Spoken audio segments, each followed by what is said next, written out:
Bonjour tout le monde, on se retrouve aujourd'hui pour l'ouverture, déballage de Street of Steel Rush and Scare. Donc en fait c'est le deuxième, c'est le level 2 de la série Street of Steel qui venait dans un Kickstarter. Et donc on a vu un peu déjà la première boîte, c'était quoi le contenu. Donc normalement je m'attends exactement à la même chose, c'est-à-dire 4 personnages, un petit deck de cartes, des standees, des plateaux en fait, pour bouger dessus la rue. Il va y avoir des plateaux pour les ennemis et pour les personnages et quelques jetons, donc pour la vie et tout ça. Donc, malheureusement, je pense que tout ça ne peut pas rentrer dans une seule et unique boîte. Mais on va quand même regarder tout ça. Donc, même facture pour la boîte, même qualité. Seule chose, c'est que je n'avais pas le sceau qui indiquait de... en fait, le package de backer. Donc, il ne devrait rien avoir de supplément dans cette boîte-là, contrairement à l'autre boîte où on avait un deck de cartes et une figurine. Donc, on a ici les personnages avec une super goutte de salive ici. Hein? C'est incroyable. Donc, on va essayer d'enlever ça de là. Et, bonne nouvelle, ça ne m'a pas marqué les doigts. Donc, ça veut dire que l'encre a fini de sécher. Tu parles d'un commentaire innocent, c'est pas grave. Donc, on a quand même quelques personnages qui sont là. Même qualité de punch, évidemment, j'ai pas besoin de faire un déballage précis de celui-là. Vous avez juste à voir un peu pour la qualité de punch. Est-ce que ça s'enlève bien? Oui, ça s'enlève bien, donc aucun problème de ce côté-là. Et on a encore une fois un jeton qui indique qu'on va avoir un 5%. Donc, au total, si on donne les deux jetons, est-ce qu'on a 10%? J'ai aucune idée. Ici, même chose, la seule chose que les caisses, il y en avait un petit peu moins dans l'autre, il n'y en avait que 3, si je me rappelle bien. Et le joystick était dans l'autre sens, donc tout simplement c'est exactement la même chose. On a le livre d'instructions qui devrait être similaire, sauf les personnages qui vont avoir été changés. Donc, ça par contre, ça aurait peut-être pu... moi je pourrais dire, être amélioré un petit peu, c'est-à-dire de faire un seul et unique, pour eux, là, je dis ça pour eux, de faire un seul et unique livret d'instructions. Malgré qu'une fois que vous avez joué à un, vous savez très bien l'autre comment ça fonctionne. Donc, et ça, et comme j'ai dit, c'est la version avec les standees, je n'ai aucune figurine là-dedans. Donc les plateaux, on a encore une fois, c'est des plateaux de déplacement qui sont là. Donc, bonne qualité, bonne épaisseur encore. Un bon bruit quand on les claque ensemble, hein? Ça donne le goût de les briser quasiment. Donc ça, donc quand même, encore une fois, un nombre conséquent. Par la suite, nous allons avoir le fond, qui est, encore une fois, un set de dés imprimé. Ce n'est pas engravé, c'est uniquement imprimé. Un paquet à la standee pour le reste. Par contre, je ne sais pas si ça va bien tenir les jetons en carton. Ils me paraissent assez larges, on verra bien.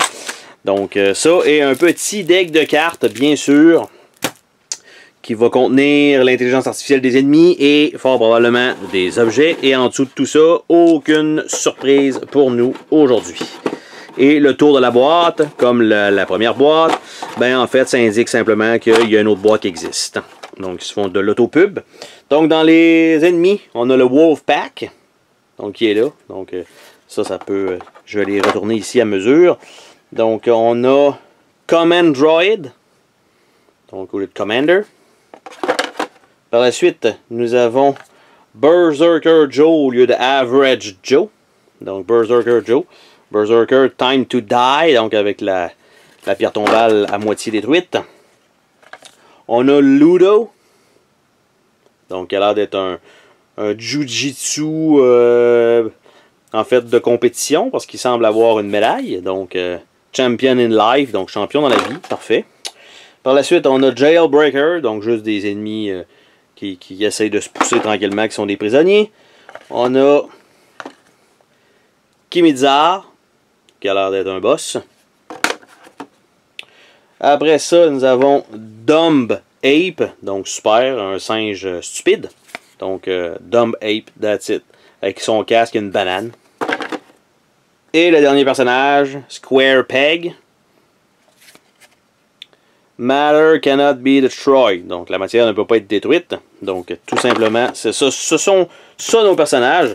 On va regarder les cartes quand même, je vais dire, de façon rapide, contrairement à la première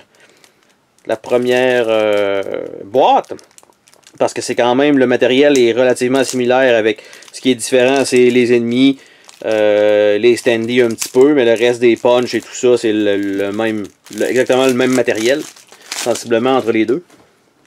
Donc, les cartes d'activation sont exactement pareilles comme dans la première boîte. Donc pour les boss et pour les ennemis. J'avance quand même rapidement parce que vous voyez que c'est les ennemis qui sont là. Le boss. On arrive aux objets. Donc la slush, le hamburger, un top de poubelle. Donc ils ont quand même... le roast chicken, c'est la même chose. Donc ils ont quand même quelques objets qui se retrouvent dans un comme dans l'autre. Et ça, ce sont les cartes d'événement.